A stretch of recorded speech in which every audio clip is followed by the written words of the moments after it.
All right. Okay, here we go. Shalom, Lord of Christ. Shalom, Lord of Christ. This is Captain 10,000 to Zion, and I'm holding down to the ISUPK Brotherhood and Sisterhood class. All right, I'm holding it down tonight. We're going live for the nation. So everybody that's going to come in the room tonight, get your drink, get your snacks, get whatever you need. Don't forget your pen and your paper and your Bible, all right, and your apocrypha, right? Get in here, get ready for class, right? And then I'm gonna come right back and we're gonna start, all right?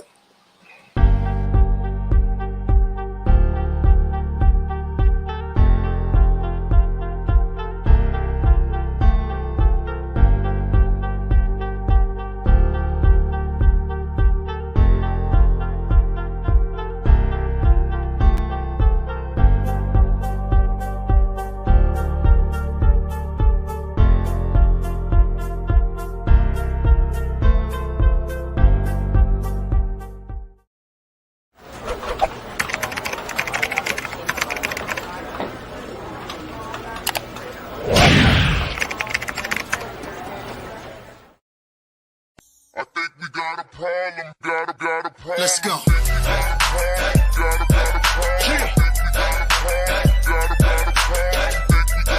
Get up.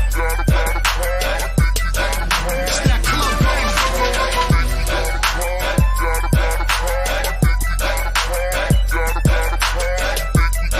You hear that? You can't sit down to that. Okay. Yo, what up, y'all? It's your boy, Shigluch, LOXD Block, Silverback. Hey, yo, right now I need to shout out the ISUPK classes. I want to give a huge, big, humongous shout out to all the UPK schools. Shout out to Black Watch, hosted by General Johanna. Bird, I need y'all to check out Cross the Line Radio as well, man. They've been open all week from 7 to 9. They ain't shut down because of the corona, the COVID and all that. They rockin' strong, you know what I mean? Think we got a problem, but really it ain't though. It's one of me and these bitches, I count about 3, 4. Think we got a problem, but homie just all talk. He ain't gon' pop a balloon with a pitchfork. Nah. Think we got a problem in the club with this dog. Rude boys, dogs, ladies, everybody.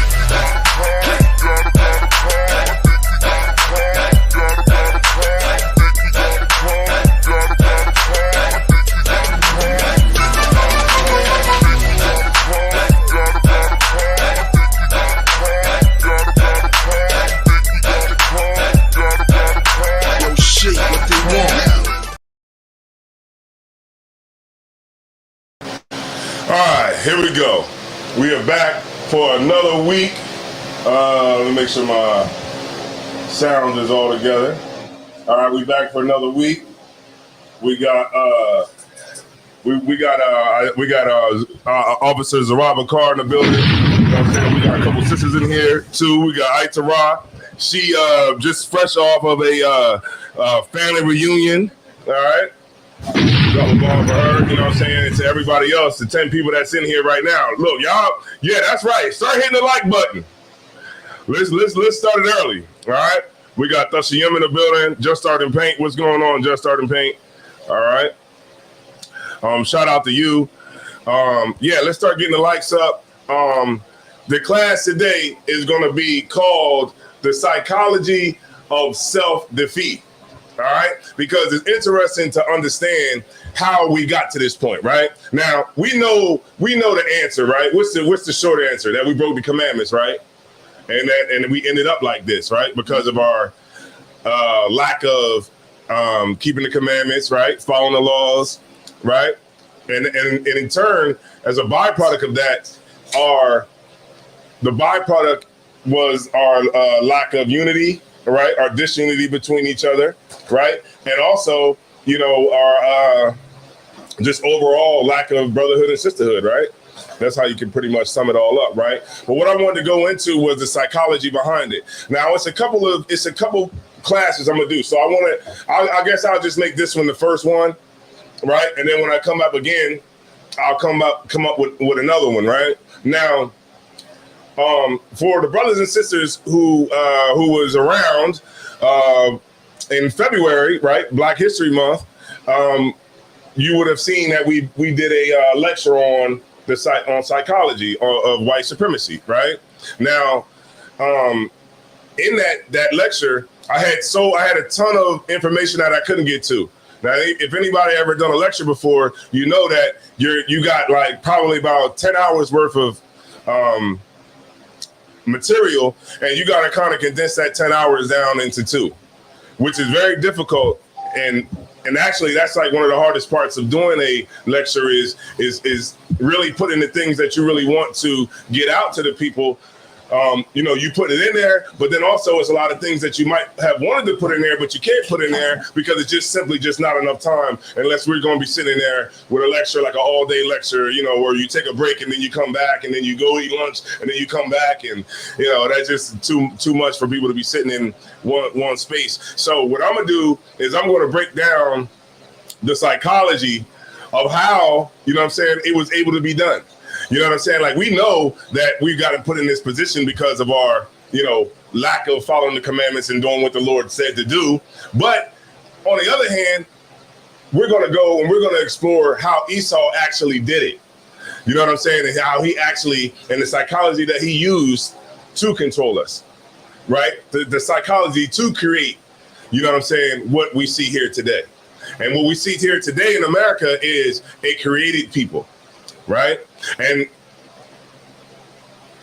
for the most part, a lot of people, they look at the young cats and they just shake their head. A lot of the older cats, they look at the young cats and they just shake their head because they just can't understand why they are the way that they are. And that is actually a creation by the oppressor. Right.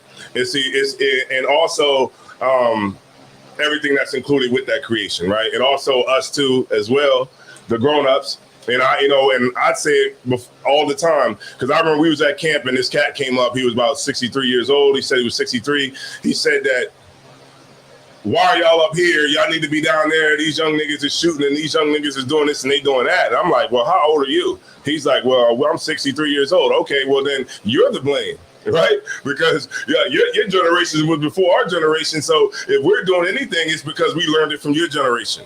And the kids are out of control because the adults are out of control. So if the adults get back on the right track, then the kids will follow. It just, it's just definitely going to happen that way. So what we want to do is I want to go into that and explore that, of course, pull some scriptures. I'll be doing a lot of reading. And yeah, we'll just do it like that. Shout out to Yagar Wap, Captain Yagar Wap. All right. Let me hear that bomb again.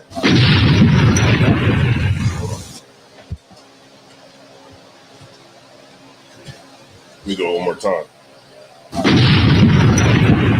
All right, don't sweat. All right, boom. So, do me a favor, somebody, could y'all check the feed and see how it sounds through y'all phone and see if I'm good to go? If it sounds good, before I move on, because I just want to make sure that we're good to go. It sounds good? So I'm gonna do. So I guess. All right, no sweat. All right, Captain Yagar Wap, Yashar Banaz, what's going down? Yahweh Shemal Thunba Shem Yahweh Shai. That's right.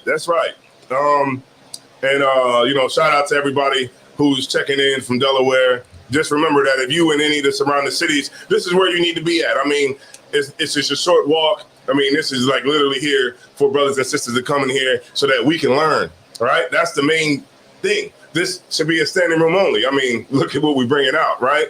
But of course, we got to go back and we got to snatch our brothers and sisters out of this hell that we're living in. All right, boom. All right, so before we get started, I'm gonna open up and see if anybody got a question that they want to answer. But once I get them to the topic, the questions that I'm going to answer will only be pertaining to the topic.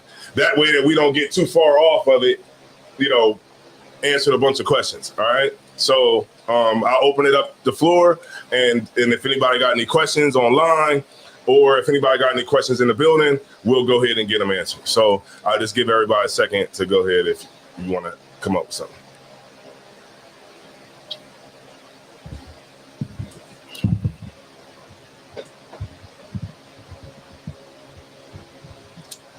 All right. So, okay, I guess we're good then. All right. So, if anybody knows, right, there's psychology, right? Everybody heard of that word psychology, right? And we've heard about it and we see it, but we don't know exactly what it really is. All right.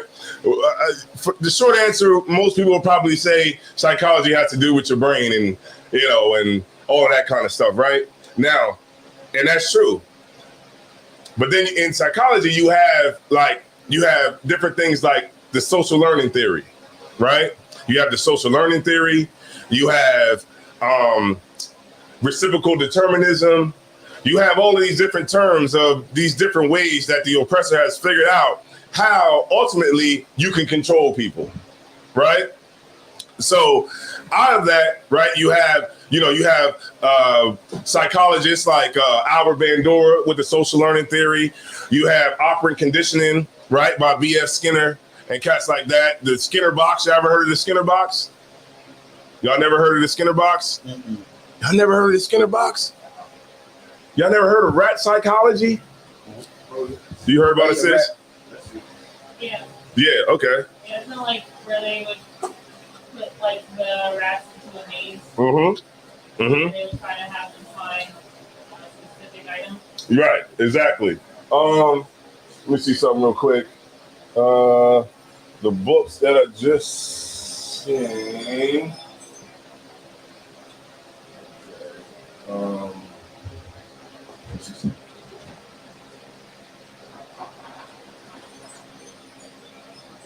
You have, and I'm not going to go, but you got books like this, Portraits of White Racism.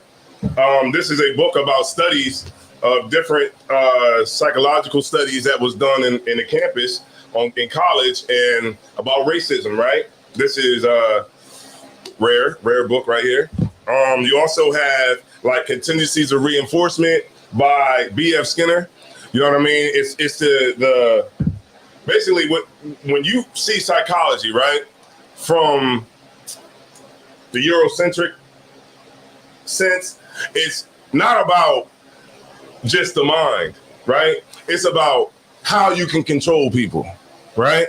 And so what I'm gonna do is I'm gonna go into you ever heard of Dr. Amos Wilson? You ever heard of Dr. Amos Wilson?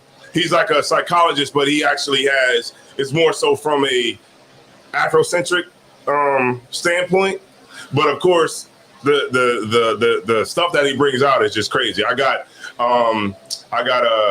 like 3 of his books, Blueprint for Black Power. I have another book. It's called Black Annihilation in the Service of White Domination. And then also I have this book here, which is called The Psychology of Self-Hatred and Self-Defeat. All right. So it was a lecture that was in it, right? And I want to bring out some of the things that was said in this lecture, right? And he hits on the social learning theory, and he hits on Skinnerian, the Skinnerian, from B.F. Skinner, the Skinnerian ideology as far as psychology goes. And so I'm going to go into it. I'm going to read some of these things. And if y'all got any questions about it, feel free. Of course, be on deck, Zarabakar, because I got a couple of scriptures. The first one you can find is seemeth right to a man. Seemeth right to a man. Yeah. With God. Huh? Is it? There's a way that seemeth right. Okay, kind of. All right. So let's go to self in the book, right? Page 19. It says the control of the environment as personality creation. Right. I'm going to read some of it, and it's actually going to quote the books that I'm talking about. All right. All right. Here we go. It says an individual who is seeking for power, who wants to create people so that they can have a definite relationship. So they can have a definite relationship to them, knows that the first thing he must control is the environment. So this is what they understand. The oppressor understands that the first thing he has to do is he has to control the environment, right? If he wants to create someone, right, and have a definite relationship to that person, he must create an environment. The individual, if he is to survive in that environment, must learn to cope with it. If it's a tough environment, he must learn to be tough. if he's going to make it.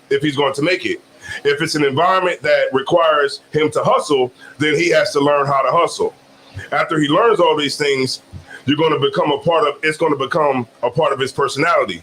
In some ways, they're going to help him, and in other ways, they are going to hinder him. Therefore, to create the environment to a large degree is to create the individual.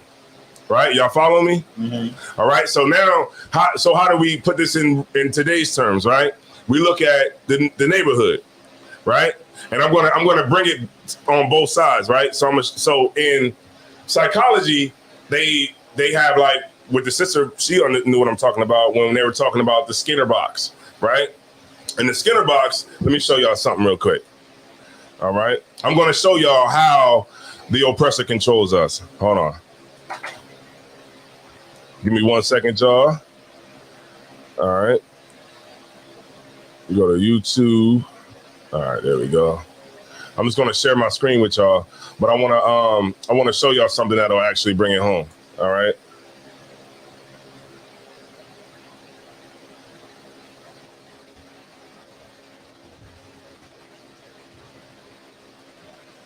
All right. All right. So I got it up. What I want. All right. It's right here, and I want to show y'all psychology, right?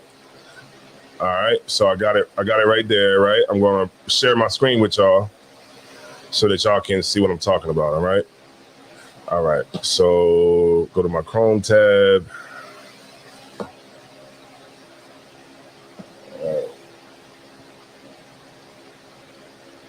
All right, so it's going to bring it up. Go back here. I'm going to add it into the stream. All right, boom, there we go. All right. So what I'm going to do is I'm going to make it a little bit bigger, and then that way y'all will be able to see what I'm talking about. All right. I'm going to mute my mic so that it don't have anything that comes back. All right.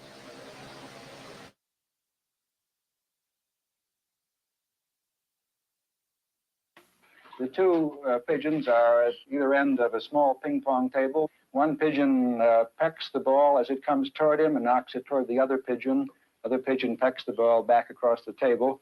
If it goes past one pigeon, the other pigeon can eat, and if it goes the other way, the other pigeon eats. So that it's a real game. The two pigeons are at either end of a small ping pong table. One pigeon pecks the ball as it comes toward him and knocks it toward the other pigeon. Other pigeon pecks the ball back across the table. If it goes past one pigeon, the other pigeon can eat, and if it goes the other way, the other pigeon eats. So that it's a real game. The pigeon is reinforced for a cross-court shot if that is what gets the ball past his opponent.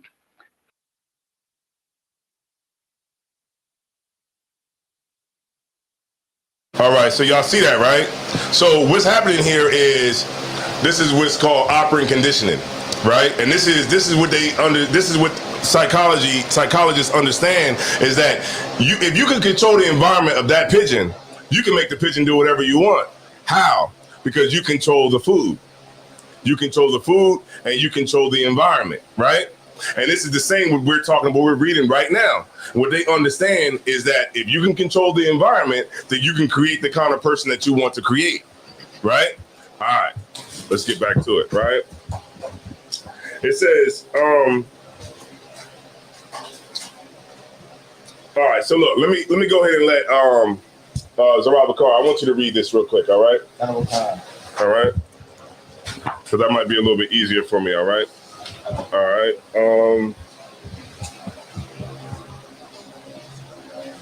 Okay. All right. So I want to read this right here, right? And then I want you to go down right here. And then I want you to skip over to, once you read up to right here. You know what I mean? And then we'll go down, all right? It's going to be another section, all right? I'm going to, let me see. Slide it. Okay, hold on. It's locked in. I want you to read, yeah, right here, down. You know what I mean? All right, let's get it. All right? So we're going to have a brother read. That'll free it up some, and we'll be good to go. All right? You got it, warrior. All right. This is page 19 Yeah. of the book called the psychology of self-hatred and self-defeat Okay. towards a reclamation of the African mind Right. Mm-hmm. by Amos N. Wilson. Mm-hmm. All right. It says control of environment as personality creation. An individual who is seeking power, who wants to create a people so they can have a definite relationship to them, knows that the first thing he must control is the environment. Is the what? Environment. Uh-huh. Keep reading. Kanawakan. In that environment, must learn to cope with it. Uh-huh. So Right. like So if you're in this environment, you have to learn to cope with the environment, right? If you're going to live in this environment, right? Go ahead. If it is a tough environment, he must learn to be tough Mm-hmm. if he's going to make it. Mm-hmm. If it's an environment that requires him to hustle, Mm-hmm. then he's got to learn how to hustle. Mm-hmm. After he learns all of those things, they're going to become part of his personality. Right. So if you're a type of brother who, had to hustle growing up, if you a sister that had to hustle growing up, if you a sister that had to fight growing up, those things are going to become a definite part of your personality, right? Go ahead. In some ways, they're going to help him. Mm-hmm. In other ways, they're going to hinder him. Mm-hmm. Therefore, to create the environment to a large degree is to create the individual. Mm-hmm. The people in power will read this statement and they will go back to their planning board and say, Uh-huh. how can we create the environment such that black people will be dumb? Say it one more time. Kanawakan. How can we create the environment such that black people will be dumb? Say it one more time, man. One more time. Just one more time. Kanawakan. How can we create the environment such that black people will be dumb? You see that? Look, what we don't understand is that the oppressor is at work 24 hours a day, 7 days a week, 400 years. Right. Right? We go to work and you just off for the rest of the day. Right? You go to work the day shift, you off the rest of the day. You go to work night shift, you off during the day. But the oppressor never has a day off. Right? And what we're reading his blueprint of power, right? And how he's going to take power, right? We understand how we got into it because remember we broke the commandments, right? And because we broke the commandments, we fell out with brotherhood and sisterhood, right? And the oppressor, this is how he's using psychology to sweep it up and put us in a position where he can create the desired results out of us that he wants, right? Men and women. Go ahead. Kanawakan. How can we create in them that man? Salakia, my bad.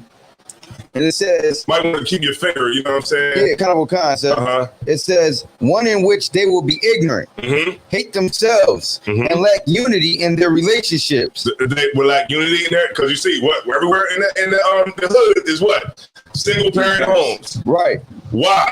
Because our disunity amongst each other. Right? Keep reading. Kind of a con. One in which they will see me as the final validator of truth. That's how we see the oppressor. We see him as the final validator of truth. Like when we do something, nobody gonna believe you unless the white man say it. Right. Let me stop saying that. Unless the oppressor says it. Right? Unless the oppressor says it, that's how you get validated. When we say that we the Israelites, nobody gives a damn what we say until the oppressor gets up there and says, yeah, black people are the Israelites. And it's like, oh, everybody's doing a duet on TikTok like this. Right, kind of a cut. You know? Right, kind of a cut. Now you want to do that? We've been saying it since the 60s. Right. That we're the Israelites. But nobody gives a damn unless the oppressor gets up there and say, hey, yeah, the black people are Deuteronomy. The black people are the Jews. Right? Now everybody want to do a duet on TikTok. Right. All right? Keep reading. Kind of a con.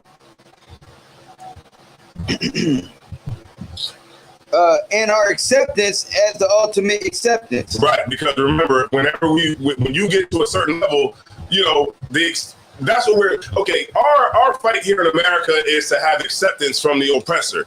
That's it. That's the goal of Black America, is to have acceptance from the oppressor. Period. I don't give a damn what you say. I seen a damn sign. You know, the signs where everybody's about to start voting again. The elections are about to come back up. You know what I mean? Mm-hmm. And You got them people with the signs out there. Vote this, vote that, vote for change, vote this. You're not going to get no change. The change is trying to get accepted by the oppressor. If you're a black candidate and you're trying to get into power through politics, then your job is to basically try to get and gain acceptance from the oppressor, period. I don't give a damn what you say. You can try to flip it and make it look like it's something different, but really that's all it is. You're trying to figure out a way to get the oppressor to act right and give your people some sort of rights so that we don't get looked down on as people that are not people. Right. Right? Let's get it. Keep going, Warrior. How can we create in them that mentality? Nice and loud. How can we create in them that mentality? Now, how can they create in us this mentality? Keep reading. Appropriate environment. That's just what's highlighted, sir. Oh, no, keep going, keep going. Okay, kind of what. It says they're going to create our children's personalities as they walk down these blocks, as they learn to cope with the environment, right? Kind of what. So our children are being created because when the children out there in a neighborhood, right, that doesn't have any stores that are owned by black people, and they see the invasion of the Asians, or they see the invasions of the Arabs, or the East Indians, or the Koreans, or the Japanese. These kids, this is what they see. And they understand one thing. What do they understand? That they're not going to get nothing from the elders of black people. Right. And they understand, the kids that are out here now, they understand that the only way that they're going to get anything out of black people is if you knock them in the head and take it. Right? Because we've made that abundantly clear, because they have nothing to look up to. They have no businesses. They have nothing to look forward to in the future. Right? And so now you got kids that are out there, right, that are living a hard life, right, that like we had to live, but in them coping with that environment that's being controlled by the oppressor, they have to learn to cope with that environment. And what's going on is their mind is getting shaped into what the oppressor wants. Just like that pigeon who was hitting the ball with the other pigeon. They were hitting it back and forth. The reason that the oppressor was able to get the pigeon to hit the ball, the pigeons to hit the ball back and forth, was because he controlled the environment and he controlled the food. Right. Right? Keep reading. And deal with the situations others have created in order to exploit them. To the extent that we sit back and let this happen is the extent to which we are participating in our exploitation. You see that? Did y'all hear what he just said? The point that we sit back and we allow it to happen because we don't say nothing, right? The politicians get up and they don't say nothing. Like, what's going on in our neighborhoods, man? You know what I mean? We need to kick them out of here, right? This is what they should be saying, but they don't. What you say? Say it again. Right, our gates language, right? You can actually pull that, but go ahead. Keep reading. You got it, Warrior. Take your time. For social learning, theorists, behavior is the result of a continuous interaction between personal and environmental variables. Right. Let me see that real quick. Let me see that real quick, Warrior. All right. It's a certain part that I want to make sure that y'all understand. All right. Let me see. I got it, Warrior.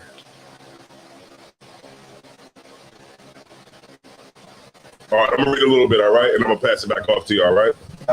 It says, for the social learning theorist, behavior is a result of a continuous interaction between personal and environmental variables.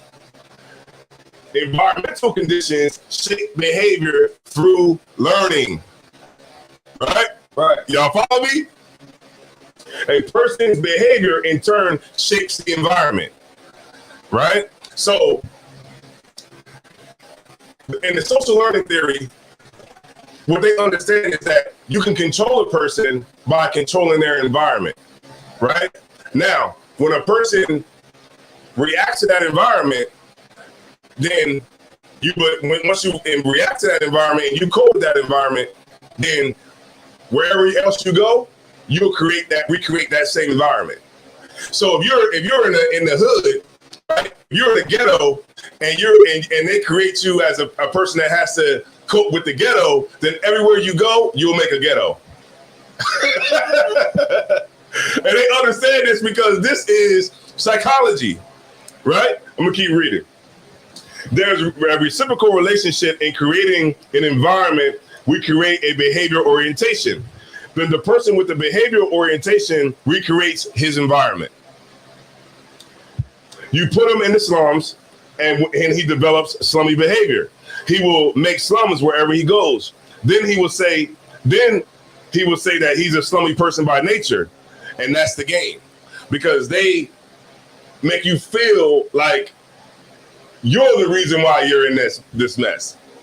You're the reason why it's like this. What I'm trying to do is help people to understand, brothers and sisters, to understand that this is higher. We're not. What I'm going into right now is the think tank behind what we see. This is the Skinner box that we're in, right? All across the nation, we're in the Skinner box, and the oppressor controls the Skinner box, right? Right. Keep reading. I'm gonna keep reading. It says, that's the game. Create an environment so as to create the personality is a slick game. Often we are not aware of the first creation, of how the creation was brought about. Often the thing that we see are the results of the creation, right? We see the results of the hood, we see the killing and everything like that, but we don't understand how it got started. Right. We don't understand where the creation began, right? We just say, well, these kids is crazy out here today. What's going on with these kids? We don't understand where it actually came from, right? Because to you, because you're inside of the box, you're inside of the environment, you can't see. You ever heard that saying where it says you can't see the trees because you're in the forest, right? That's, you can't, how'd it go? You can't see the forest for the trees. Say that again? You can't see the forest for the trees. You can't see the forest because of the trees, right? For the trees, right? It says we see ourselves behaving in a certain way, and other groups say that we behave that way because we're black. Right? I know we've heard that, right? It says, when we fail to see how the situation that conditions us to be self-defeating was created, then we begin to condemn ourselves. And this is why when we go out in the streets, we tell black people, it's not your fault. Right? Because when we go out in the street, we don't beat our people down. Right. We don't beat them down and say, you're the reason why it's like this, because you're not doing this and you're not doing that and this blah, blah, blah, blah, blah. Right? Because that's not the way that you're going to uplift the people, because they've already been beaten down. Right. They've already been beaten down by the media and radio and television and everything, right? So when we go out there, we're there to uplift our people and say, you know what? I can halfway understand why you're on drugs, because look at the damn situation that we're in. Look at the poverty. Look at the lack of education. Look at all the things that we are here that we're fighting against. Maybe that brother that is begging for money out in front of the liquor store, maybe he do need $2 so he can get something to drink, because he's in the damn street all night, right? Maybe he do need a drink, right? So I'm gonna keep going, right?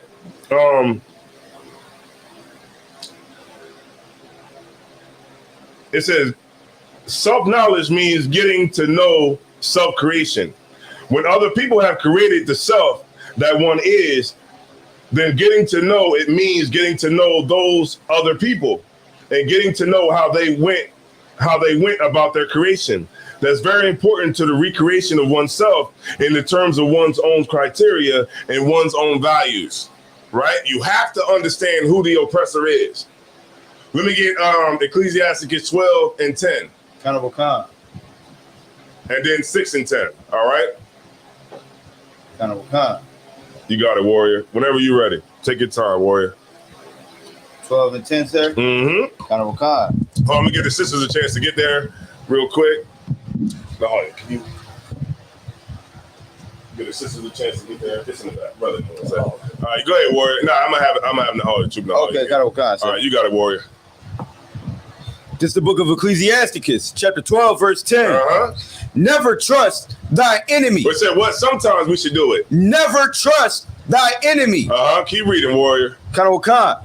For like as iron rusteth, so is his wickedness. Right, meaning this, right? If I put this pot, and y'all heard this is bedrock, man. Come on, y'all. Y'all know what I'm talking about. I know I know what the hell I'm talking about. But this is bedrock, right? just as like if I put this out in this metal out in the rain, it might not rust today, it might not rust tomorrow, but it's going to rust. Right. Right? Keep reading. Khan. Though he humble himself and go crouching, yet take good heed and beware of him. Right. Keep reading. Khan.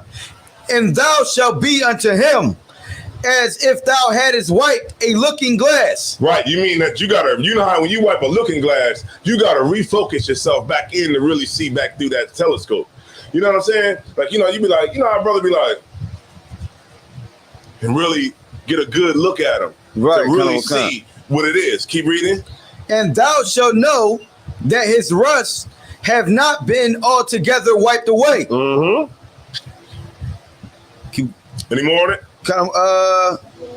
What's the next verse? Verse 12.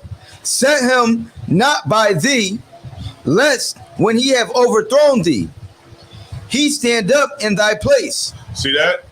And how many times have that happened throughout history? How many times have he stood up and he said he's the Egyptian? How many times he stood up and said, he said he's the African, right? With the South Africans. He said that he was the Jew, right? Because every time we have this trusting nature about ourselves where we just fall every time we do it. And the scriptures is telling us specifically to watch out for it, right? Because when you fall, he's going to stand up in your place. Keep reading. Neither let him sit at thy right hand, lest he seek to take thy seat. That's what happens, man. Shout out to Black Lives Matter. Right. You just got to have the ally. Just have to have an ally. And every single time he gets you. Jeremiah 2:33. If you can grab that in the hall, but keep reading, warrior. And thou at the last remember my words and be pricked therewith. Was there any more on that? Who will pity a charmer that is bitten with a serpent? One more time, warrior. Say that one more time. Who will pity a charmer that is bitten with a serpent? Who's going to pity the charmer? You know how you see somebody sticking their head in the alligator mouth, and then the alligator chomp down, and who cares? Who gives a damn? Right. He stuck his head in the damn alligator's mouth. Right. Nobody's going to pity us because we keep continuing to do the same thing over and over and over and over again. This is the condition of our people. We are insane. And the only way that this system can work is that black people have to be out of our minds. Hispanics have to be out of their minds. Native Indians have to be out of their minds to make this whole system work. And guess what?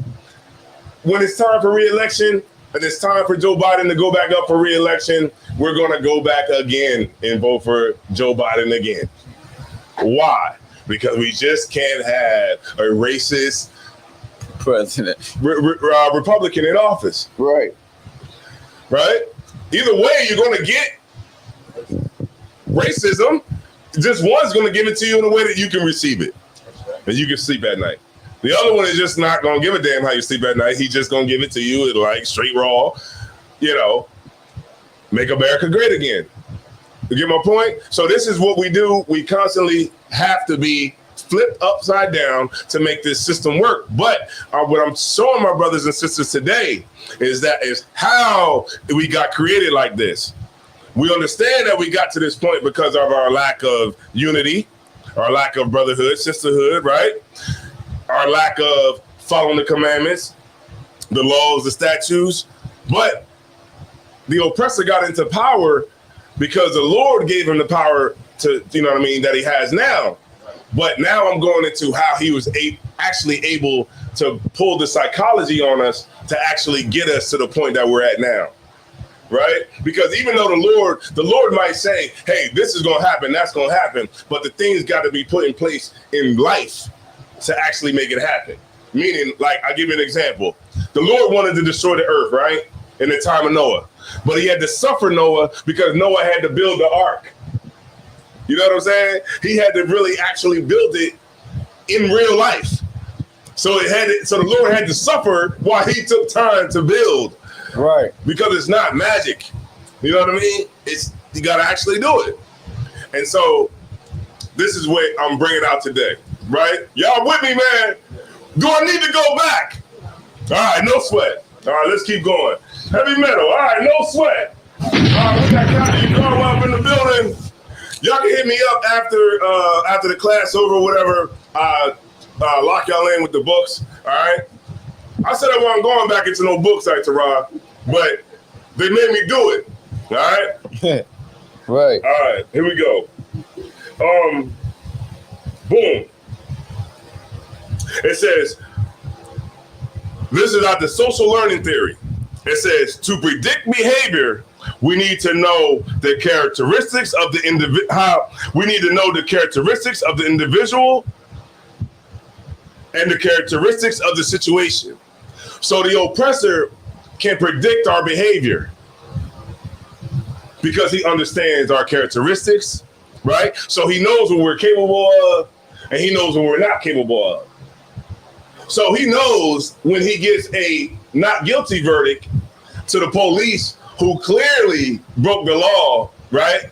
He understands what you're capable of because he understands your characteristics already, right? So he knows that you might set a trash can on fire. He knows you might break into the gas station and steal all the lottery scratch-offs and all the cigarettes, right? But he know you're not coming downtown.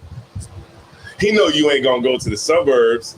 He knows this already because he's already conditioned you in how you're going to respond, right?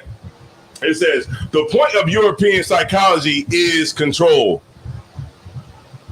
People talk about psychology not being science and not being able to predict behavior the way physics and mathematics do. That's off the point.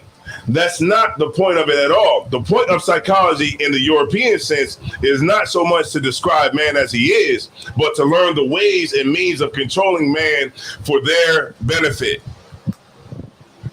That is the basic point. When you can create and control the people, then your problem of prediction is solved. I'm gonna back it up and read it again.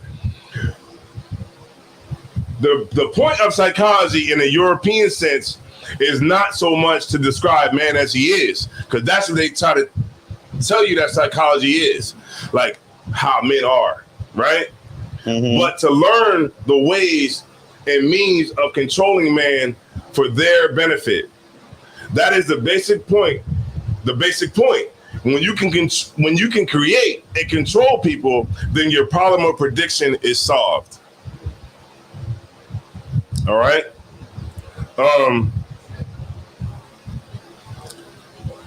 It's crazy. That's crazy. Damn. It's a lot. Kind of like with Pavlov, right? Mm-hmm. Usually with Pavlov, you can give someone like their favorite food for like a week, and they'll automatically associate you with that food. Uh-huh. Because it brings them joy. You know what I mean? Yeah. So every time they'll associate you with that food. Right. You know what I mean? And yeah, it's okay. You have classical conditioning. I'm gonna start getting into some of them now in the hall. You got classical conditioning. Classical conditioning is the Pavlovian. Y'all ever heard of the Pavlovian dog? Kind of kind. The Pavlovian dog, where you would take two stimuli, right? Which is one was neutral, and the other one had meaning. So you would say, you would ring a bell and you would give a dog food, right? You would ring the bell and give the dog food. Right. You would ring the bell and give the dog food, right? Eventually, when you give that dog food, automatically the dog's gonna start to salivate because he's like, "Oh, I'm about to get some food." You know how a dog start licking his lips, like I'm about to tear this food up, right? But before you give him the food, you ring the bell and you give him the food. You ring the bell and you give him the food. Now remember, it's two stimuli. One of them is neutral, so the bell means nothing. But if you have the bell with the food, then the bell achieves meaning, right, in the mind of the dog. So when you ring the bell, the dog starts to salivate. It's an automatic thing, right? And so when you look at psychology, it's the animals that they use. They use animals, but it's really not animals because we're the animals. The black people are the animals. We're the rat. We're the dog. We're the pigeon that's playing ping pong. That's us, right? So, classical conditioning. I'll give you another example of classical conditioning. White, smart. White, good. White. Clean. What do you say? Clean. We say clean. Clean. What's that mean? Like Oh, clean. Yeah, white, clean, white, power, white, wealth, white, cars, white, beautiful, right? That's classical conditioning. So automatically, when you hear white, you think smart. White, you think rich. White, you think money. I mean, well, I heard said rich. White, nice houses. White, suburbs. White, Maybach. White, Porsche. You know what I mean? White, smart. White, good. White, right? And then you can cross associate them, right? Car, Mercedes Benz, white. You know what I mean? Mansion, white. Good hair, white. Right? And so these things this is classical conditioning. Jesus Christ, white. Right. Jesus Christ, white. The apostles, white. Mary, white. And so the classical conditioning, the Pavlovian experiment is always in our minds. 24 hours a day, 7 days a week, 500 years. The kids, they watch the cartoons, and what they seeing, white, smart, white, good, white, don't lie, white, you know what I mean? And then they see black, dirty, black, ghetto, black, Chicago, black, black, crack, black, evil, black welfare, black food stamps. You get my point? That's the Pavlovian experiment in our minds every single day. Day in, day out, day in, day out, all day. Coming through the radio, coming through the TV, coming through videos, coming through everything. Black ops.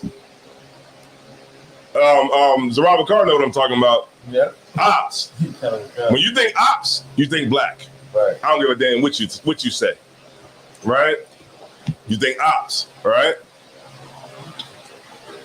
All right, we got 15 people in here. All right, Erica, are we Zaga?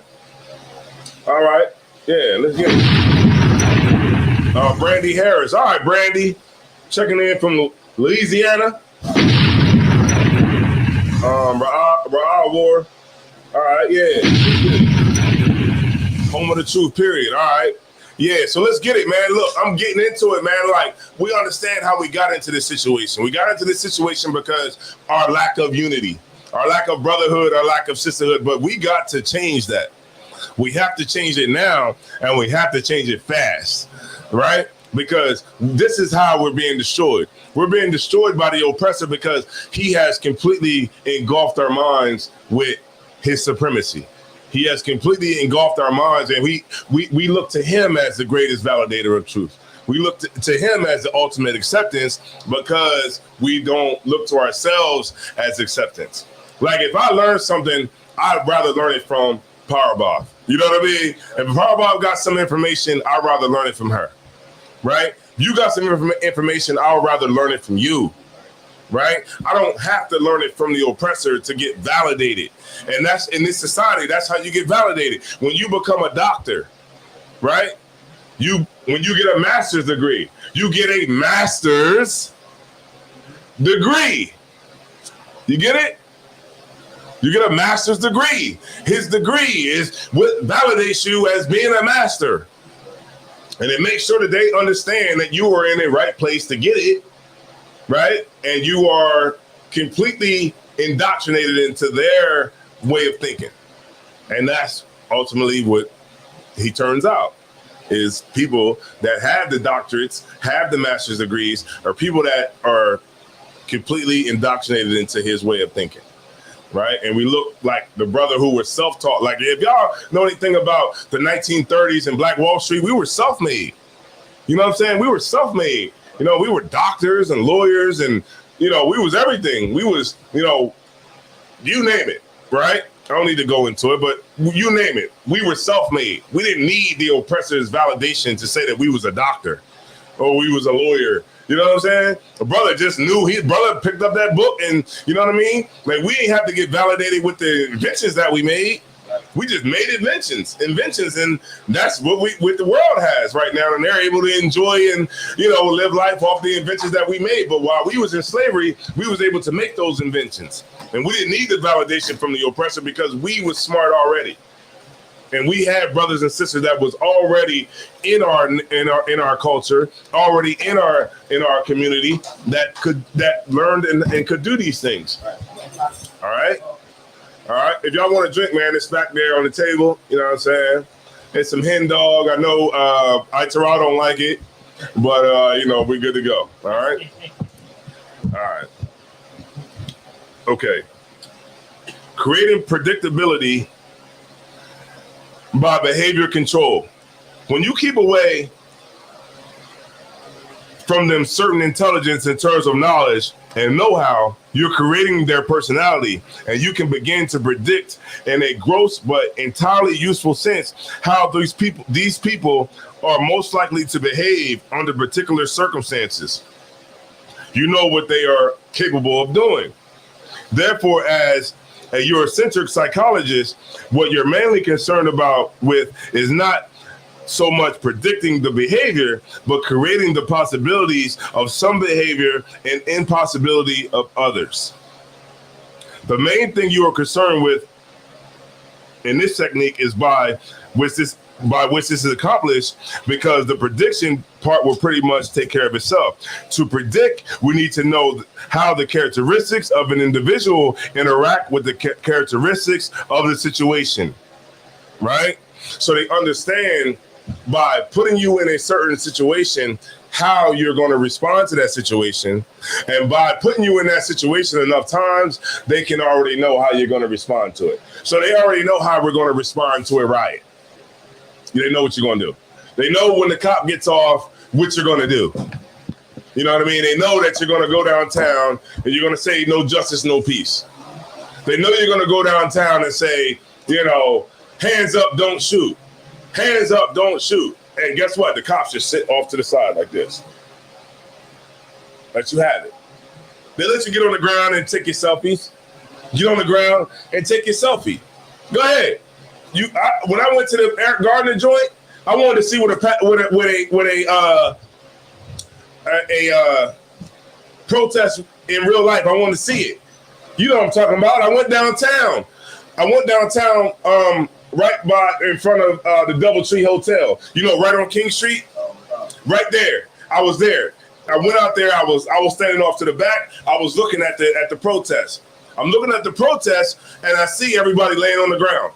The police like this, letting everybody lay on the ground. Go ahead, go get your selfie. People were laying on the ground like this. They were like this.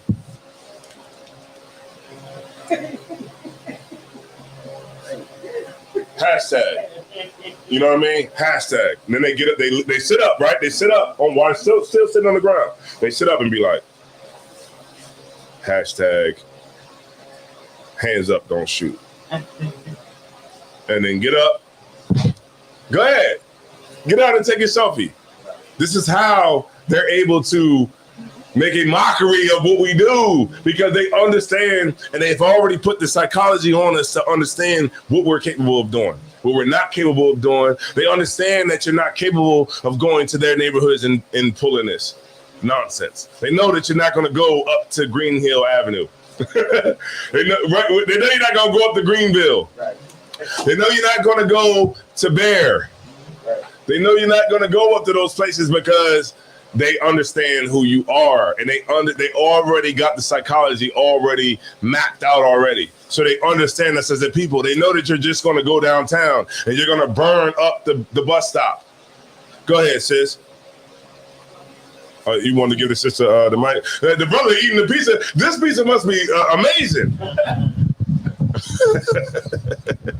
You got it, sis. I mean, it is kind of predictable if you think about it, right? Mm-hmm. Back in 1968, I believe it was, Mm-hmm. they say there was a riot or something, and they had to bring out here in downtown. Remember, you know what I'm talking about? Yeah, I remember that. Yeah. Yeah. And so I remember reading about it. They had the National Guard out here for 8 months. And it's still like every time I pass 9th Street, I just can't help but think about the fact that they had National Guard out here patrolling this entire area for 9 months. So you think like now that would really do anything, but it's not. Got to be more underground with it, kind of like I guess like what the mafia was doing, you know what I mean? Mm-hmm. But that's all I had to say, because like just showing like how the past until today, nothing has really changed much. Mm-hmm. But see, you know what? The way that you thinking, and the way that you're able to analyze that in your mind, is the same way that all of us think here. You know what I'm saying? Like the spirit of curiosity and the spirit of wondering those things, like a lot of our people don't even consider, right? Because they're on social media and they don't give a damn. All of us sitting in this room right now think just like what you was thinking. You know what I'm saying? We all think like, wait a minute, you know what I'm saying? Like 9 months they was out here, you know what I'm saying? And this was happening like this is the same thing that we all think. And this is why it's important that we all come together, right? Because we got to be unified in one mind, right? What did it say? One mind, what? One spirit? Right? That's how we got to get together, right? Individualism is the worst thing that ever happened to our people. Individualism is like the prevailing ideology of America, right? Mm-hmm. The reason that the oppressor can have individualism is because he has enough group cohesion. We don't have enough group cohesion to be individuals. What the hell are you talking about? Trying to be an individual. Right. Right? We don't have enough group cohesion to do that. Right? They can.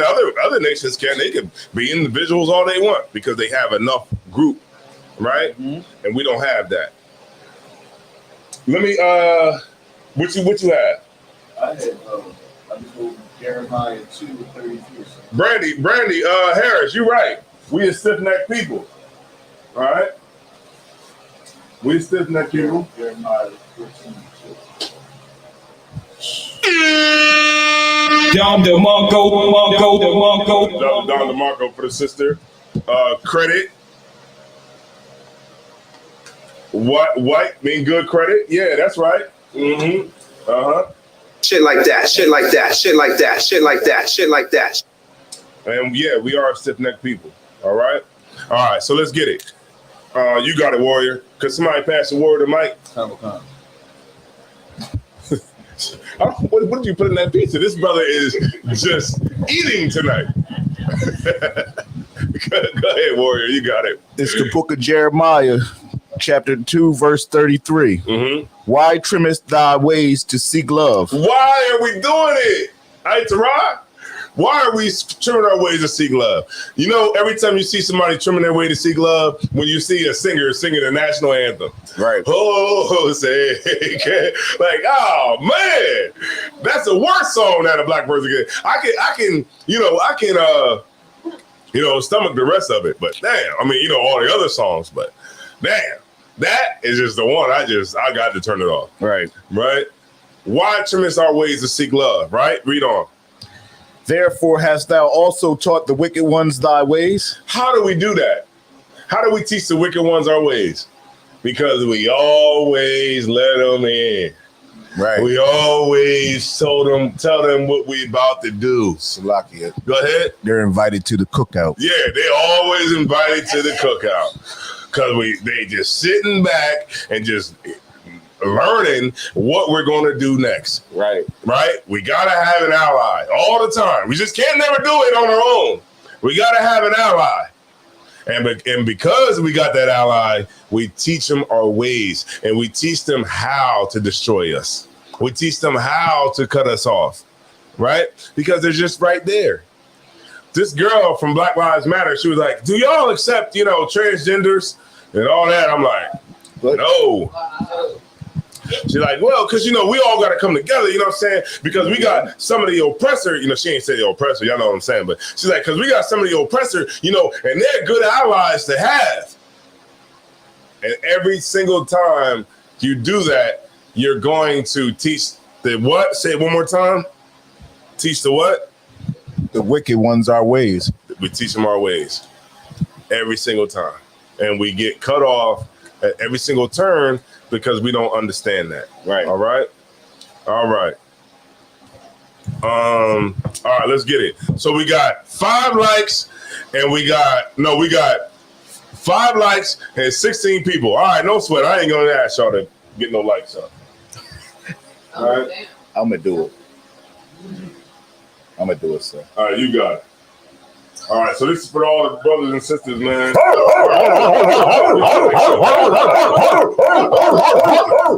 right. Okay. Let's get into some of this individualism.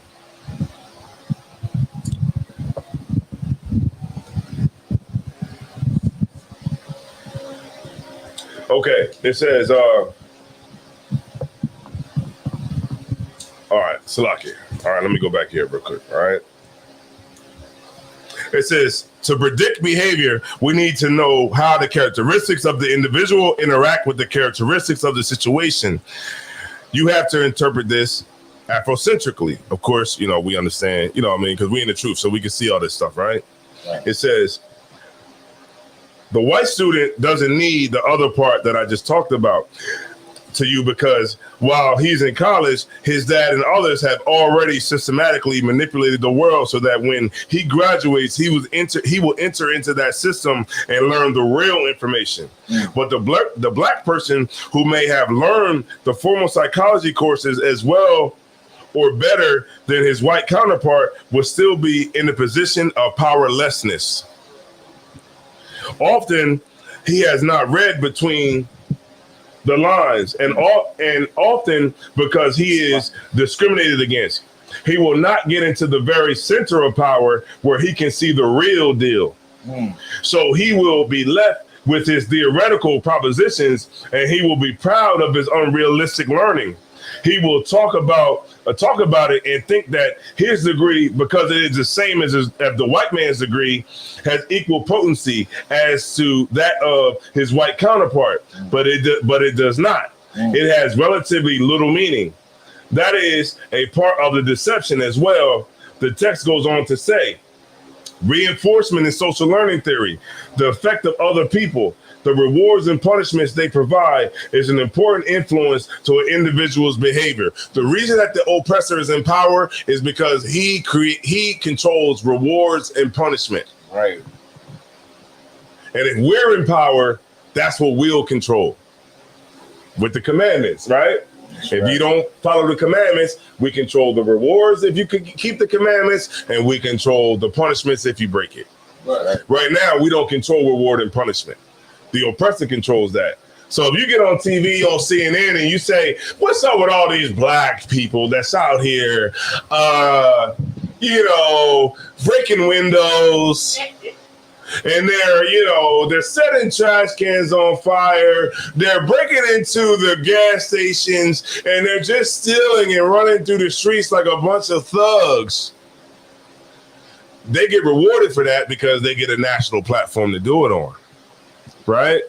But who gets not rewarded? The punishments goes on the people that want to fight against the system, who wants to go out in the street. Yeah, you're going to jail. You want to go out on the street and do this, you're going to jail, right? You're going to lose your job. You know what I mean? All the things that come along with punishment, you're going to get, right? So you have different forms of punishment. You have positive reinforcement, right? You have negative reinforcement. Y'all ever heard of negative reinforcement? Give me an example of negative reinforcement. Like, what if We're talking about power. We're talking about power. Break it down, warrior. Right. Like, so negative reinforcement would be like if a brother get caught with like marijuana or something, throwing them in prison for years. Not quite. No. I believe like negative reinforcement. You ever been in an elementary school classroom and they had like the red light? I already know where she going on. Go ahead. Red light, green light, yellow light punishment. So if you were acting up in class and you saw that all your other classmates have green, but you have like you're on yellow, you're gonna try to be like everyone else. Right. That's more on it. Zarab Bakar. Negative reinforcement is the oppressor puts you in a bad situation and then lets up on you if you do this or you do that. Meaning, like, I'll give you the easiest example. You know, when you get in the car, you start the car up and you pull off. They be like, bong, bong, bong, bong, bong. Bong, bong, bong, bong, bong. You like, damn. Right. They put the seatbelt on. You get my point? Right. They put you in a situation and gave you a way out of the situation by doing what they wanted you to do. Okay, right. So it wanted you to put that seatbelt on. So you just ding, ding, ding, ding, ding, and some people will be like, they'll just keep going, right? They don't even hear it. Right. But then the passengers be like, yo, man, you might want to put your seatbelt on. They're like, all right, man, ding, and stop it, stop the hurt, right? Stop the hurt. So if you say, I don't want to, Black Lives Matter. What the hell is Black Lives Matter? If you say those things, they put you in a negative position. They put you in a hurtful position, but then they give you a way out. If you do this, I'll give you a way out. Right. If you do this, then I'll punish you more. It's negative reinforcement, all right?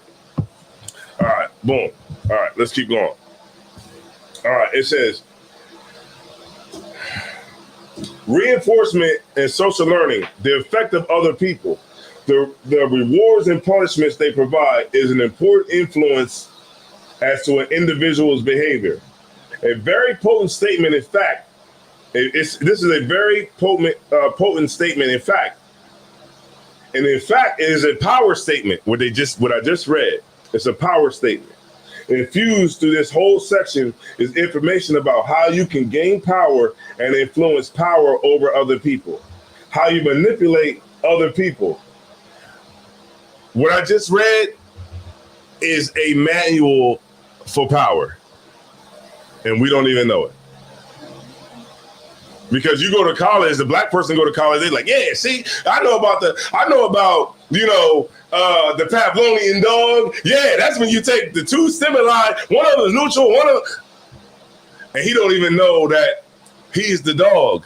the brother that graduates, he doesn't know that he's a dog. The reason why is because when you look at, say, like a white student and a black student who graduates in psychology with a master's, doctorate, or whatever, they're both getting two different things out of the class. That's right. What the oppressor is getting is he's getting reinforced with how he should be with power, right? Because when he's in the class, he can look at the psychologists like B.S. Skinner, and he can see like Albert Bandura. He can see these psychologists, and he can identify with them because they're white and he's white. But the brother who's in there, he's not going to identify totally. He'll try to identify with Albert Bandura, or he'll try to identify with B.F. Skinner, but it's more realistic to who? The oppressor who's in the same class as you. So the brother who's in that same class, he's going to get miseducated right off the bat because they're learning two different things. And this is what is helping you to understand, all right? Like you got this book right here, Contingencies of Reinforcement by B.F. Skinner. You know what I mean? Like he understands that the contingencies, if you can control the contingencies of reinforcement, then you can essentially control behavior in a person. You know what I mean? The probabilities of some things and the impossibilities of other things, right? Man, I got so much stuff, man. And I never thought that I would really be interested so much into psychology.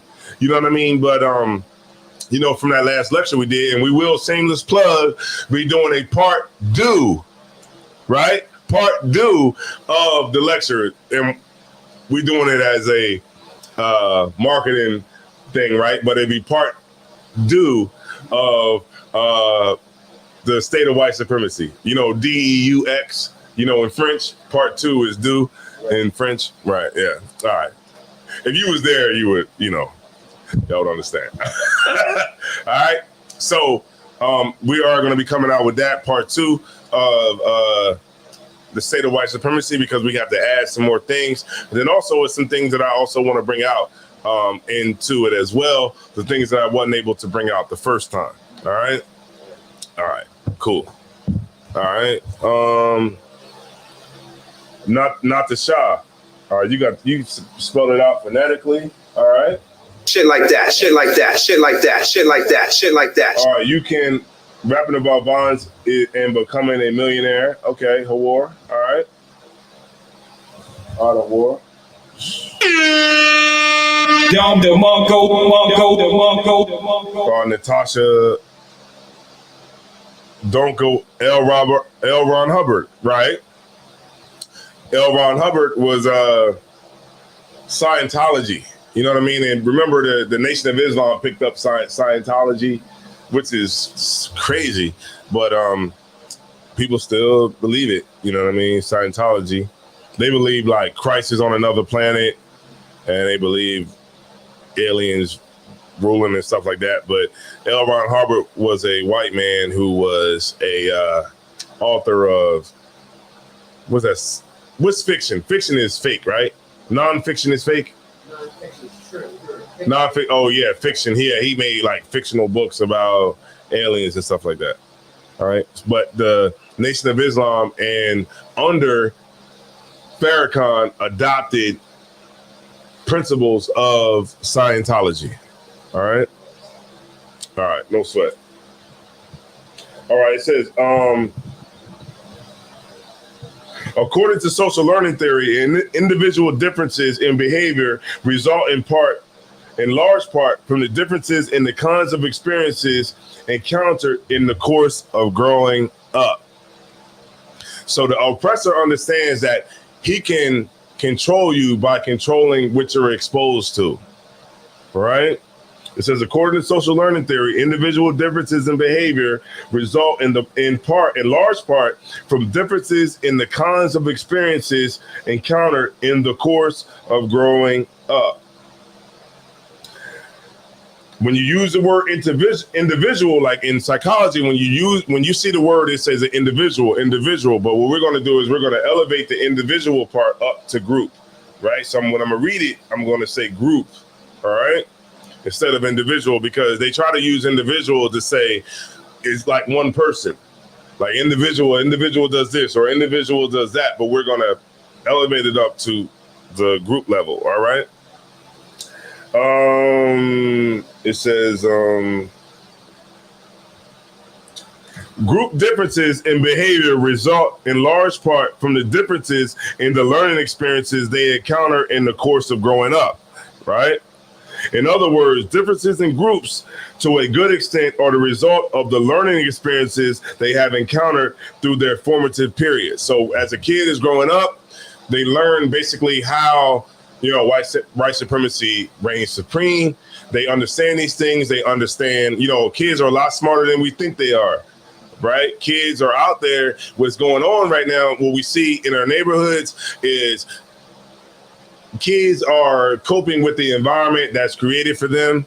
And this is how the neighborhood is the way it is. That's why they're shooting, because they see that there is no unity amongst the adults. Right? They see that all we give a damn about is being accepted by the oppressor, right? So why the hell would they follow you? They understand that when they look at the church is full of homosexuals, right? And women. The killers are not going to church, right? Because it's too weak for them to go to church. It's just too weak for a brother who will wake up and shoot everybody. He's not going to go to no church because it's too weak for him to do, right? So they understand that. They fully well understand that. And this is why there's a disconnect between the old niggas and the young niggas, all right? This is why it's a disconnect, because we don't understand what they see in their life. Because you're in the house, you sleep, you're about to go to work in the morning. So while you're asleep, you're about to go to work in the morning, there's kids outside that don't know what they're about to eat. right? They don't know what tomorrow is going to hold for them because they're out in the street. They don't have any of the adults that are passing anything down to them, right? And so what does the leadership do? The leadership walks with their head up high, like we got the first black president into office, and they want to walk down the street and be able to walk in their house and be safe, right?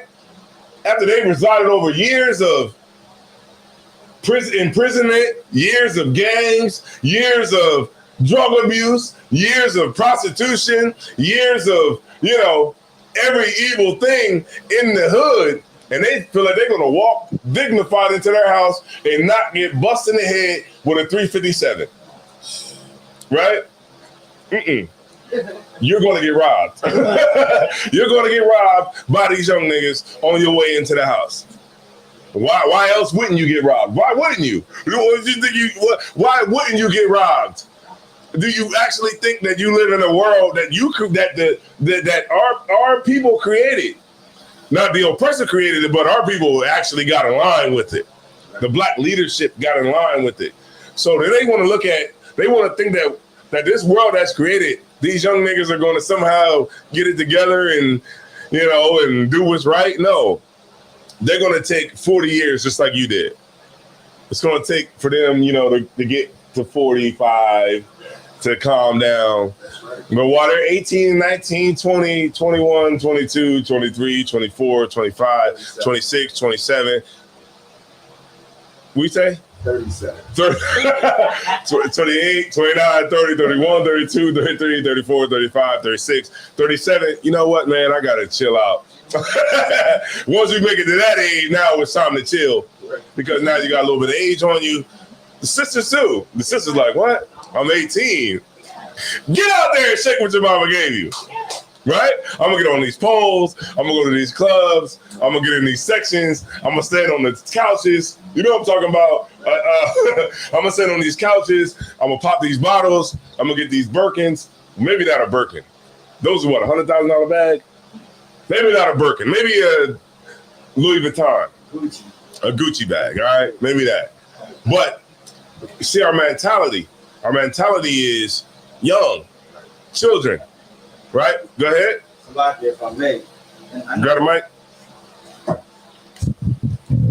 Salaki, if I may, I know in the world, mothers will tell their daughters, like, you too young to take people serious. You know what I mean? You're too, date, go see what's out there. You know what I mean? That's something that's told to our youth from their parents. Yeah. You know what I mean? Keep your options open. You're too young to be tied down to one person. Yeah. You know what I mean? What they don't understand is that, it's a double standard, but the more miles a woman has is the less vibe. A man is not going to, and this is the one thing that Kevin Samuel said that was right. Men control marriage. That's right. Yep. We're talking in the world, though. Talking in the world, because a man got to get down and say, "Hey, I want to marry you," right? I was talking to Isaiah today. He said, "Man, he been the back. He knew cats that was married in the world, and on the night before their marriage, before they actually go in the church, they go out. They have sex with prostitutes. Yeah. They have sex with strippers. They go to strip club. They get sex in the bathroom. They do every nasty thing that they can do because they know that I got to be with this woman for the rest of my life. Right. Tomorrow I got to go and make the vows. They still don't. What do you say, sis? They still don't. They're not gonna be faithful. Hey, you know what? I said that too. I said one night is not going to satisfy a lifetime. You know what I mean? Like, okay, so tonight I'm going to get with a stripper. I'm going to get with a prostitute. I'm going to do whatever I got to do in the back of the strip club. I'm going to pay for it. My wife's not going to know. My fiance's not going to know. And I'm just going to get it right and get everything else, every nasty thing I want to do tonight. And then tomorrow I'm going to go in the church and I'm going to say, I want to marry you. And then I'm going to be good after that. It's all in your head. All right. It's not going to work. Right.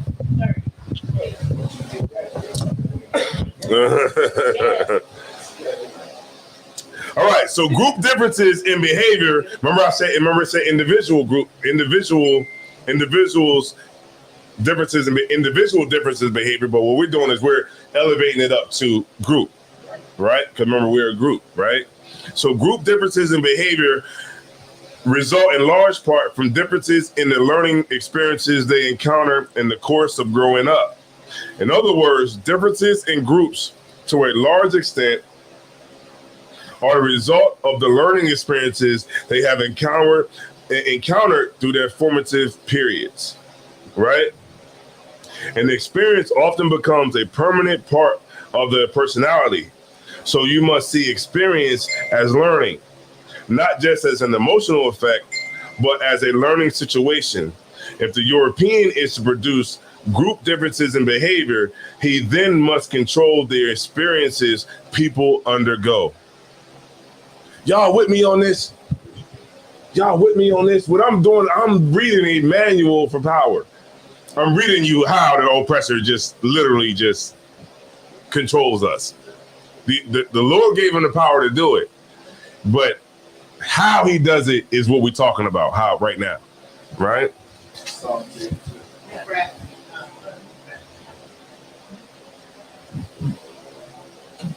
It says, because it has been placed under a set of conditions, it has learned to adjust to these conditions and to cope with them. If we went back to the natural habitat, it would okay, we're talking about let's get into Salakia. Let's get into black psychology as rat psychology. All right, black psychology, rat psychology. How much time I got left? All right, I am going to have to do a part 2. All right, Azar War, I see you in here. Shit like that, shit like that, shit like that, shit like that, shit like that. Eric, all right, Eric, wicked. He said, wicked, Esau. Us Israelites can't ever put trust in them bastards. They say go left, we should go right. All right. Shit like that, shit like that, shit like that, shit like that, shit like that. What you have to understand in that too is that, this with this truth, you gotta go wholeheartedly in this truth.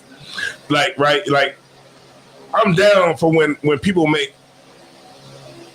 comments like that. I'm down with it, right? I see what you're saying, and I'm down with it, right? I'm with you on it, right? But at the same time, I want you to feel that same way in 2 years, right? I want you to feel that way in 5 or 10 years, right? I don't want to be down. You know what I mean? I'm not picking on you specifically, but I'm just making a statement for everybody. Like, somebody say the white man is the D, right? The devil, right? The oppressor. Oh man, I gotta stop saying that. The oppressor is the devil, right? I'm down with that. I'll drop you a bomb. You know what I'm saying? Shit like that, shit like that, shit like that, shit like that, shit like that. I want to know, okay, can you say that in 10 years? Or are you going to get weak along the way and then you fall out and say, well, we got some allies. All of them ain't bad. All of them ain't this. All of them ain't that. Right? Can you stick with it for years? Right? If Christ don't return in 20 years, can you stay down until you die? Can you stay down, for 30 Christmases? That's like the best way to, kind of, go with time, like give the example for time. Can you go for 30 Christmases? Can you go for 30 of them? Can you go for 20? Maybe, maybe not. But I want every brother and sister in here that's listening to this, like, can you stay down? Like, that's what this truth is about. Can you be in school for 20 years? Can you? Most people can't. You can't. It's just impossible. I know a cat that left the school. He slept on my couch. My rib cooked him food. We sat around, we drank, we had a good time, we laughed. We had great laughs, all that. This brother left the school,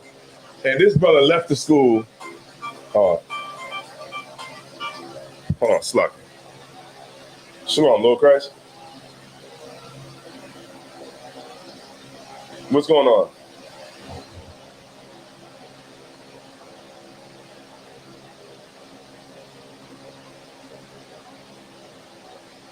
I got you, sis. 1 second. I'm gonna put you on the phone with a brother right now. Here you go.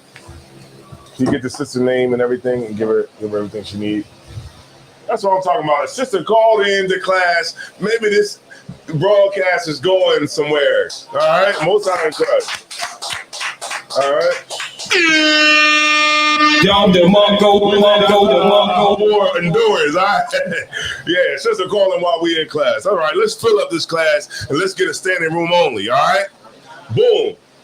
All right. Look, if y'all came in late to this class, y'all missed the beginning, and you want to go back and rewind this joint because we dropped a lot of powerful information. This is going to be a part 1, but the next one is going to be part 2, and I'm going to go deeper into it the next time I'm up on, next time I'm ready to go. All right. Boom. All right.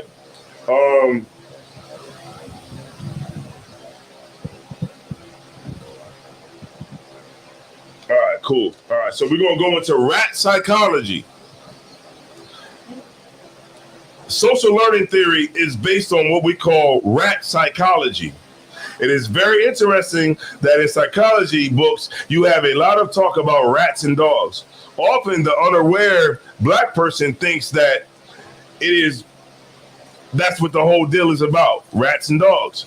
If you mention a word or concept conditioning, some people would jump up and say, oh, the Pavlovian dog. He will immediately show you how smart he is about the Pavlovian dog, how smart he is about the Skinnerian rat.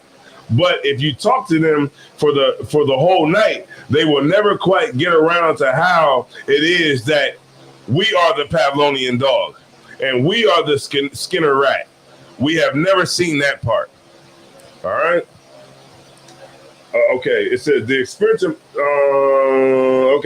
when we talk about the so-called Skinner rat, a rat is taken. I'm gonna explain it to y'all, right? Through the reading, all right, and then we'll end it out. Oh man, I don't want to end it, but I got to. All right. It says when we talk about the so-called Skinner rat, a rat is taken out of its natural habitat. Remember, we're the rat. All right. A rat is taken out of its natural habitat, placed in a box, placed in a new set of conditions, a new environment, is going to have experiences in that box that it has never had before in its life. It must learn to survive in that box and cope in that box.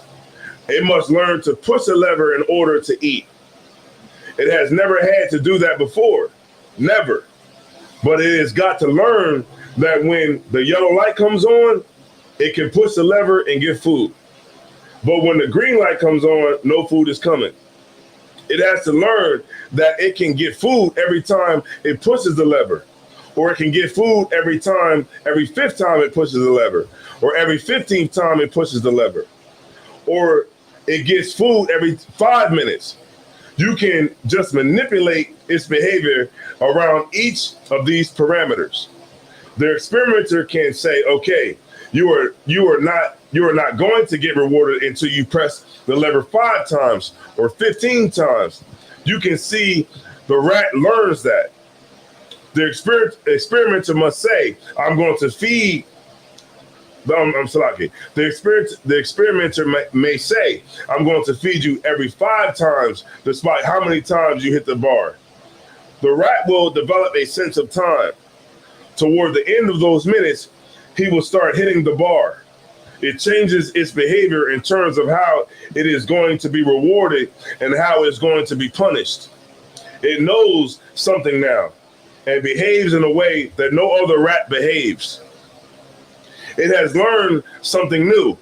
Why? Because it has been placed under a new set of conditions. It has learned to adjust to those conditions and to cope with them. If it went back to its natural habitat, it would be a strange rat. We know how sometimes tamed animals, as a result of their social interaction with human beings, are unable to survive even in their natural environment. What we recognize in the Skinner experiment is that the rat not only lives under a particular set of conditions in a special environment, the conditions and environment also live in the rat. The rat is an expression of the environment. In fact, the environment and the conditions speak through the rat and literally use the rat's body to express themselves. This is why, upon hearing people talk and seeing the way people dress and walk, we often can tell where they are from. We not only live in the neighborhood lives in us and expresses itself through us. That's why where you can tell the way a nigga dress, the way a sister dress, you can tell she's from Chicago. You can tell they're from Miami. You can tell they're from Texas because the environment is controlled by the oppressor. And the environment not only lives in us, it expresses itself through us. Because remember, we live under the environment, we live under the conditions that are set by the environment. So when you look around, who controls our water?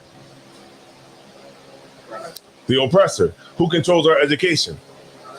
Who controls our jobs? The oppressor. Who controls our housing? Who controls our politics? Then once you understand that, then you can identify with the rat and understand that the rat that's in that box is you. That's what psychology is about. Psychology is about control. It's about the rat in the box. It's about the pigeon that's in the box. That's what this whole thing is about. Go ahead, sis. You got it. So is that why they call it a rat race? Yeah, let's go with that. Yeah. So what I said is rat race. So this is all a rat race, like what they say? More for us than the oppressor, because when you go to work in the morning, I know I was giving my own personal example, right? When I go to work in the morning, my partner is an Edomite. When I go to work in the morning, he'll be like, yeah, let's go. Let's get it on. Me, I got to get to work and wait until like 7. You know, I need to chill until like 7, right? We start at 7. I might get to work at 6:45. I might get to work 6:50. And when I get to work at 6:50, I might have to wait till like 7:30, 7:40 to get started, right? Because I got to get myself right, mentally, spiritually, right?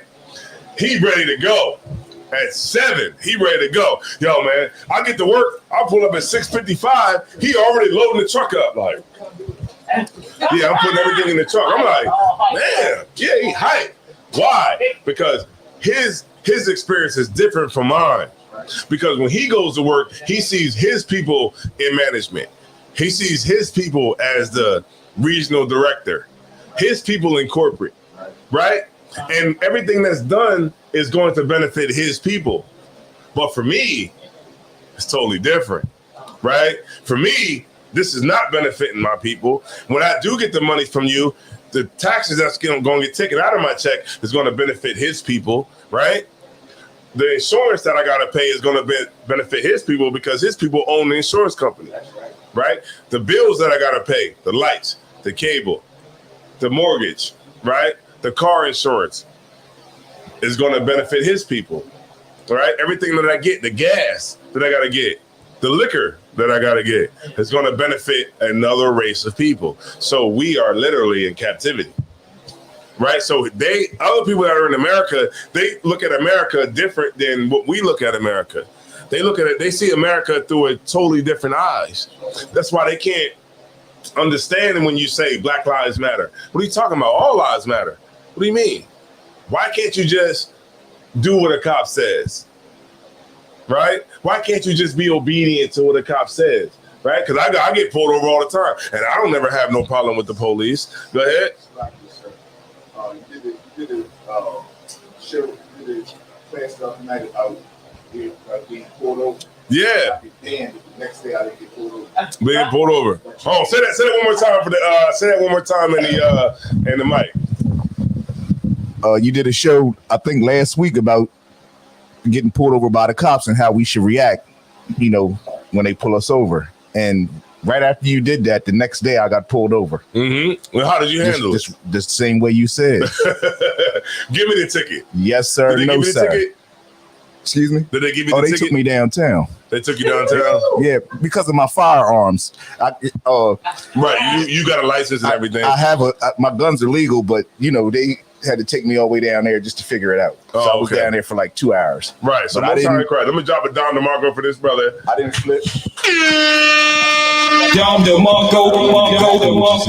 And this is why it's important that brothers and sisters come and learn from these classes, right? You might get in here and you might say, well, there's not a lot of people in here. That's why it should be more reason why you should come, right? Because it's not a lot of people is in here. You know, when I remember the first time I realized that I was in the truth, right? I'm pretty sure brothers know, sisters know, they've heard this story before. Mm-hmm. We was at camp when Villanova won the championship. And I was there when they had their championship parade.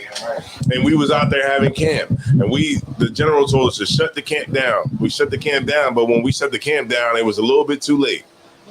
And not enough people was out there, so they saw us and they were like coming at the camp.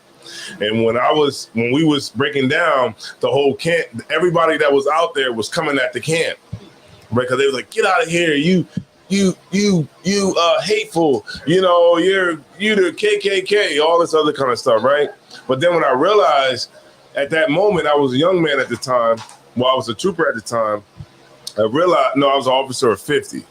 I realized at that time that everybody hated what we were doing. And I'm thinking to myself, why does everybody hate what we're doing? All we're doing is saying that black people are the real Israelites, and all we're saying is that Christ is the king of Israel and we should keep the commandments. Why is everybody so mad? And at that moment, when everybody was throwing stuff and they were like, get out of here, it's kind of like, to me, time slowed down. And all I saw was, when I was looking out, was angry faces. Yeah, I just saw people angry, like, get out of here. You get out of here. We don't want you here. And I realized at that moment that what I was doing was right. Most people will be in that moment and they'll say, well, I got to get the hell out of here. I didn't sign up for this. I don't know what the hell this is. I just wanted to just learn about the Bible, right?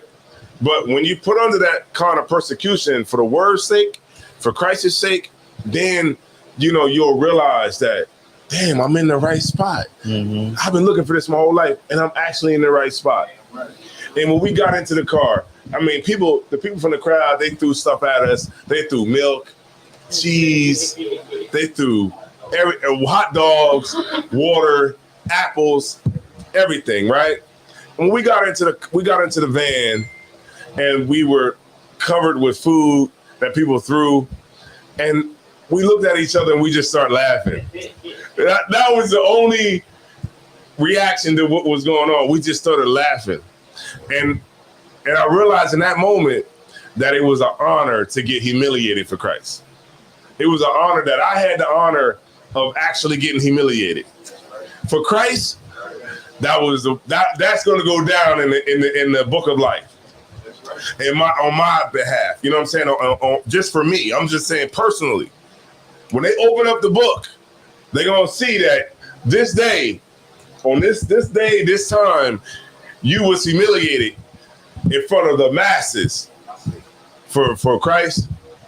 Maybe the Lord might have no mercy on the brother, man. Maybe he might put me in a good seat. You know what I'm saying? Most high in Christ. Barakatah Yahweh I was shy. But in that moment, I knew that I was in the right spot. And from then on, I knew it was no need to look for nothing else, right?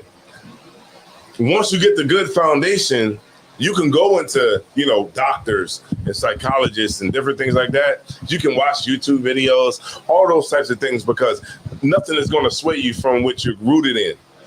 You can use these things to learn that you learn from other people. You can use those things and learn, make yourself, stronger in what you know, and the things that, you able to teach to other brothers and sisters. And that's what the point of the truth is. The truth is a long grind, right? If we knew Christ was coming back next year, everybody be in here, right? Be a standing room only because you know Christ is coming back next year. But the truth is that we don't know when Christ is coming back, and you just might well go to your death without seeing Christ return, right? Can you do it? Right? Can you give the truth your years, and can you stay strong and stay consistent and hold the damn line? Can you do that? Can you dig it? If you can't dig it, then maybe this ain't the right place for you. Right. Maybe the right place for you is with a tambourine, right? In church. Jesus. Maybe that might be it. But hopefully, brothers and sisters, learn something today, right? I can't go no further. Because Robert Carr is already putting his stuff away. I know it's time to go now. I know it's time to go. So I'll be back with part 2, right? And to give some more insight onto it. So I hope everybody learned something today, man. Hopefully, you know what I mean, you was able to see and get some of the things broken down of how the oppressor is able to control our minds through psychology. Through that psychology of self-defeat, right? This is how the oppressor is able to control us. And this is how we lack brotherhood and sisterhood. And it is so detrimental to our well-being as a people. And it's exactly what we need, the brotherhood and sisterhood, to get back to where we was before all this stuff happened. All right? And with that being said, I'm going to turn the class over to priests and officers of Robert Carr.